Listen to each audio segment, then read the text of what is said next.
Bizim bu qonşumuz 2 ildən çoxdur insult olub. Bir tərəfi sağ tərəfi, qolu, dili, ayağı yəni fəaliyyətdən qalıb.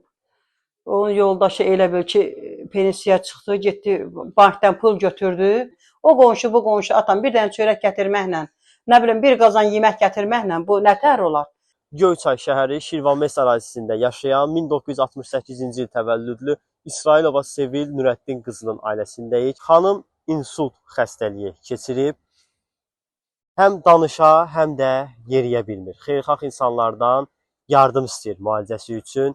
Ailə ilə əlaqə 050 645 1073. Necə keçək içəri, belə həm də təhlükəli yerdə yaşayırlar. Uşaqlar da var, buradan keçirlər hər gün. Yəni görün, mən bunu demək istəyirəm ki, nə cür şəraitdə yaşayan bizim kasıb insanlarımız var. Dağda, dərədə, çətin vəziyyətdə. Lazımdır keç olmaya, əli ayağı işləyə. Ağlama Sevil, niyə ağlayırsan? Ağlama. İstəyimiz nədir? Deyin, danışın.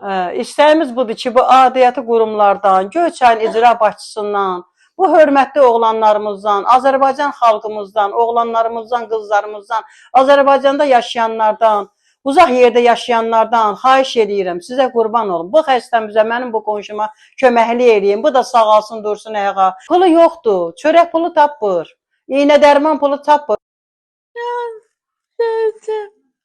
Kömək? Ağrılar var havasında.